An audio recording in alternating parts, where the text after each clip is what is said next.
Guys, hold on. It's a part two. Y'all are probably like, part one, huh? It's a part two because my phone overheated. And I think it's normally I have really tiny candles, but I always forget that this actually puts off a lot of heat. Man, at least her energy and her beautiful spirit is still on the desk with us, okay? Um So I actually had, I feel like, I don't know. Anyway, I feel like the light is not that great either. So I actually had to let the phone legit cool down. But we were talking about this energy of understanding. I don't know, now I'm getting almost like it's okay to slow down. Like very grounded and centered in the middle of the circle. This canoe is not going to be moving fast. This is very grounded and centered as well, right? You see that? Look at this connection all the way from above the crown. I'm hearing this will be like Soul Star up here because this is her crown, all the way down, even below her root chakra into the earth. Also, do you see the grounding rod, the grounding energy? Not us just mentioning Scorpio energy because of the ocean and death is under here. It's very you're there's a lot of protection in all of these cards. Oh, I was laughing because I was like, these look like incense cones. Oh, and we looked it up and said this is Mars and Leo, right? What is it's 6 burning wands. Oh, it is sage sticks though. It's supposed to be a burning wand. And then it says something about you could envision that they're sage sticks. See? Technically, it could have been incense. I was also going to mention that this reminds me of when you do an invocation and you're working with the archangels, either before a ritual or meditative, energetic work, what have you. Because I was thinking about the middle pillar, and this makes me think of how some people will actually call on Ra or Raesh. This is there's a lot of Archangel Michael as well, but that's probably just the protective energy. But I was thinking about how I was in this guided meditation once, and it was taught like Archangel Raphael. It was something. How did they explain it? Anyway, it connected Archangel Raphael protecting you. I think like your mental body, your crown, the back of your head, and she was teaching that, and I've had other teachers teach this. It's called like the necria. There's a letter there's a word that starts with an N, and it's a back third eye portal, kind of where your cerebellum, like the bottom of your head meets your neck. And it was like the lion roars behind your head. This was the visual that they were giving to protect your mental body. And it makes me think of this. Mars and Leo, protecting your divine willpower right now in the collective. I'm hearing that. So be mindful of your choices, but stay resilient, grounded in resiliency. I'm hearing that. What else was, the 6 burning wands in the circle, purify the creative energy and ignite the Kundalini. Yes, yes. Okay, very Kundalini rising. You see that? Mars and Leo, Kundalini rising. But it's important, and you understand in your spiritual work and journey that you've got to be very grounded to experience that type of activation, or else it's not going to be healthy, and it won't end well if you're not ready and you don't understand how to ground yourself. This could be a warning. I heard knock you off your guard. This could be a warning, something in relation to, I don't know, the ego side, the shadow of Mars, shadow Leo, shadow fire energy, like, I don't know, anger, quick to anger, something. You don't want to be provoked out of this space that you're in while you're healing. There's something about protecting yourself and the company that you keep, because karma is going to be coming out. Justice as the timelines evolve, right?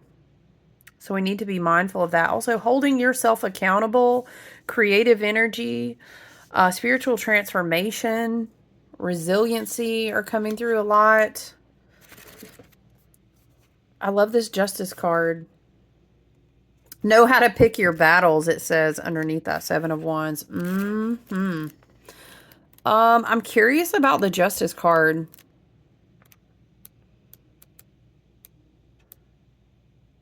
Inner balance. Oh, the peacock wings. I was curious. Yeah, true. Feathers that symbolize reincarnation and karma. Deep blue dress. Faith. Okay, scarlet crescent moon. The tree of life grows and flowers with the promise of truth. Her crown, you will see, is connected to the tree of life, which allows her to tap into the divine guidance. There's a lot of crown chakra energy. Look at this. Crown, crown, crown. This makes me think of Artemis and Diana because it looks like a bow, an archer's, but you see, and then the crescent moon, the arrow. This gives me Sagittarius. A lot of fire sign energy coming through strong for sure. What else did you? Libra, Venus, right? There's a lot of balance as well. Wisdom, reflection, personal balance. Okay, possibly we were talking about doing that cord cutting work and that energy. This could have helped you restore balance. You know what else I want to do? We're still in this Pleiadian energy. It's very strong. I wanted to also pull a gateway of activation. I'm sorry, I always say that. Gateway of light activation.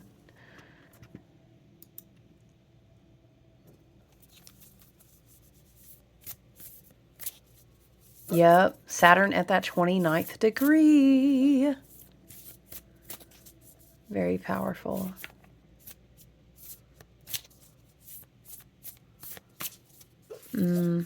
Saturn and Pisces as well on this card here. Saturn and Pisces completing that last degree. Closing out timelines. Pisces is the last zodiac sign. That last zodiac archetypal. It's 2:22 on the clock.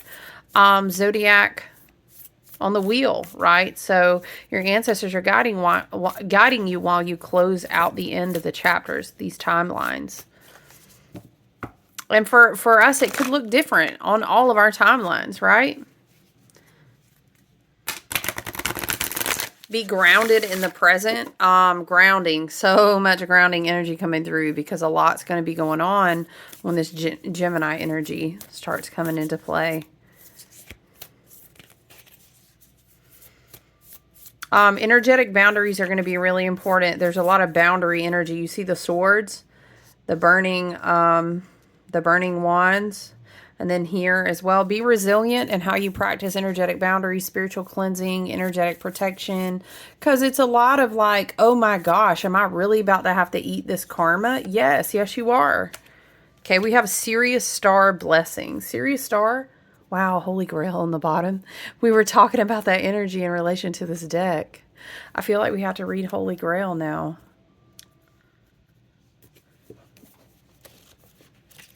Sirius Star blessings. Oh, Sirius Star makes me think of Leo season and the Stargate portals in that season that are very big and prominent. So maybe coming Leo season might be important. A Leo might be important.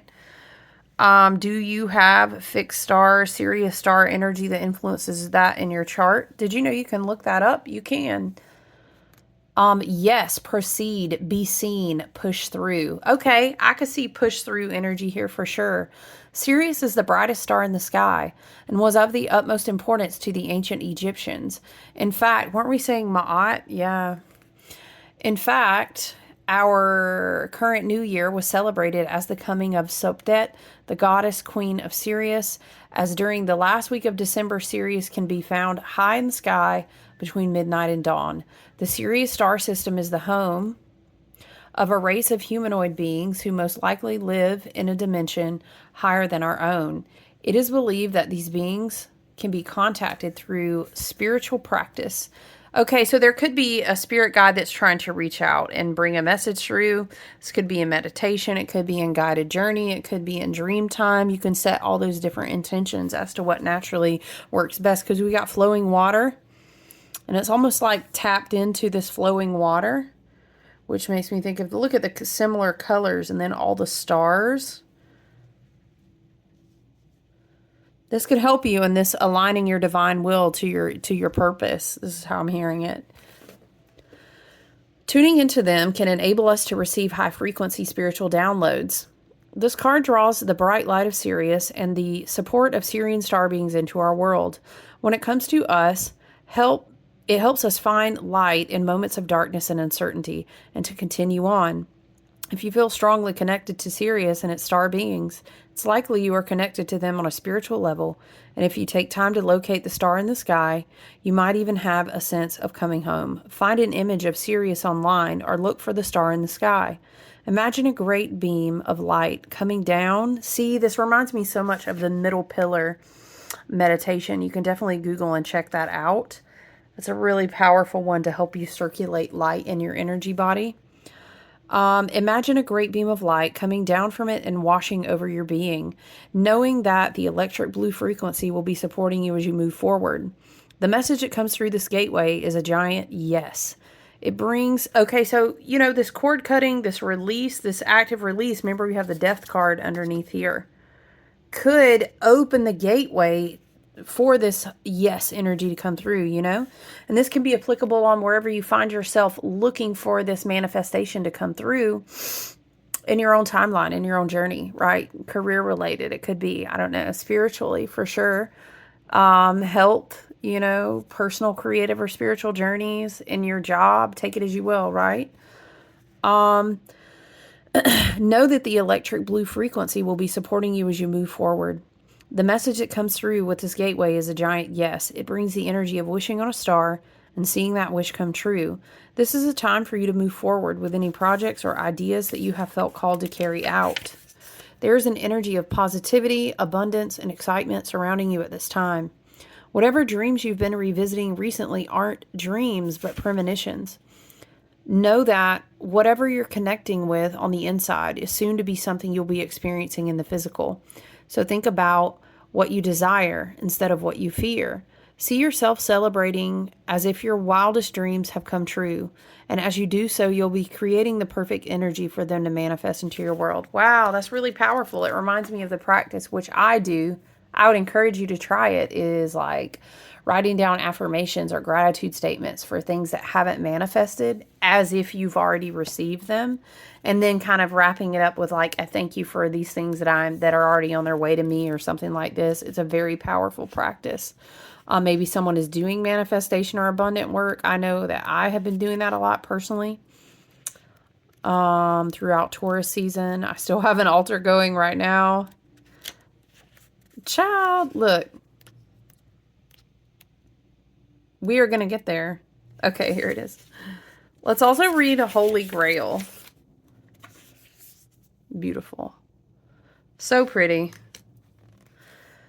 Inner discovery, finding sacredness. You are what you seek. That's giving very much. It's the Hermit year, the year of the wood snake, Kundalini arising, protecting your own energy for your own manifestations, calling your power back to you, letting karma serve what it serves, right? Staying resilient, not giving up before we get to the end of the journey. There's something about like commitment.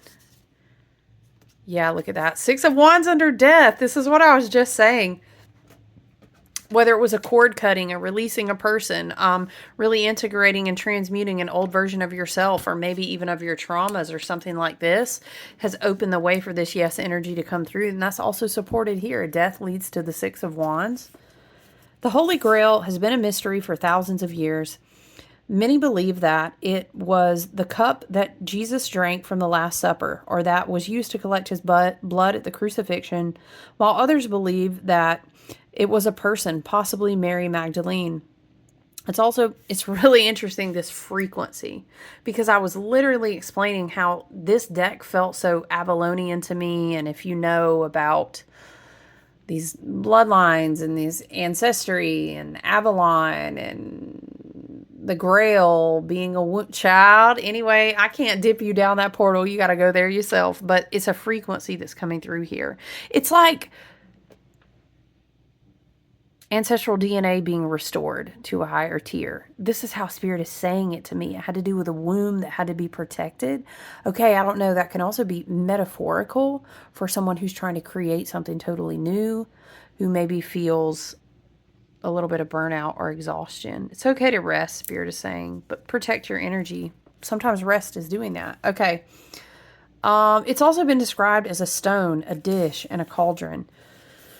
The energy of this card is strongly related to the physical space. Now I'm seeing Harry Potter and the Sorcerer's Stone. If you know, you know. Okay. The energy of this card is strongly related to physical space, which is the Chalice Well in Glastonbury, southwest England, a sacred garden where many go to connect with the great goddess and discover the mysteries within. As a gateway, the Holy Grail is the cup of our heart, which we can allow to be filled by source light so that we are overflowing with divine love. I'm seeing the heart chakra as a portal, being filled with light like codes, frequencies, electromagnetic energy. The energy that we call into the Holy Grail is the feminine energy of Source, the Shekinah, the fierce yet graceful light that inspires us to dance to the sacred rhythm of life. This gateway, therefore, encourages us to stop searching outside of ourselves for truth and go within to realize we've had everything we've been searching for the whole time. It's like inviting the divine in, but knowing it was already there before we asked. Interesting. Yeah, it really is, though. Place your hands on your heart space and say this simple prayer. Dear Source Light, thank you for filling the cup of my heart so I am overflowing with your love. You have been on a great quest, seeking, searching, discovering, but the further you've gone, the more your heart has called you back. Oh, this is very appropriate. We've been saying a lot about this year is like, I call my power back to me. Very appropriate. The triplicity of the 9, the 3, the 6, the 9, the energetics of the 9, the frequency, the triplicity of the 9 always returns to itself. That 9 is Virgo season. 9 is the Hermit card. The Hermit is calling all the light back to his lamp.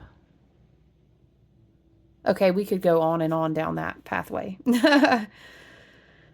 You may still be looking for treasure, but you are now discovering that all roads lead back to you. Literally just said that. Can't make it up. Child, listen. The great source of creation holds up a shining mirror in front of you, and you see your reflection. You are the answer. You are the divine. You are the created. You are creating. The gateway of your divinity has opened, and the vessel of your being is flowing with infinite light. You have been searching for God, and God is within. So go within. This is the key to heaven. Your cup is overflowing. Your gifts are being unlocked. Let the world share your treasure. Wow. Very 6 of Wands energy. Sunflower, heart chakra again. This makes me think of dun, dun, dun, dun, defying gravity. Kiss me goodbye, defying. Goddess Nuit, N-U-I-T. There's a lot of Egyptian pantheon here. Look at the Ace of Pentacles. Ooh. Look at the Ace of Pentacles. Very beautiful energy here. Beautiful. Are you going to release so that you can receive? This is how I hear it, okay? So technically, guys, this was a part 2 because my phone overheated. So I will upload this to finish the initial reading that I started before. But I think that's it for our message today. I love and appreciate you. Thanks for being here, soul family. If you resonate and you want to align with the energy to receive messages, to connect with me, it's a free energetic transference. Please like and subscribe so we can be soul family besties. You can be a part of my gang, and we can circulate messages, energetic frequency activation points throughout this platform. And it helps other people receive what they need to have activated or to have supported as well. All right, so I love you guys. Enjoy the rest of your day. We'll talk soon, okay? Bye.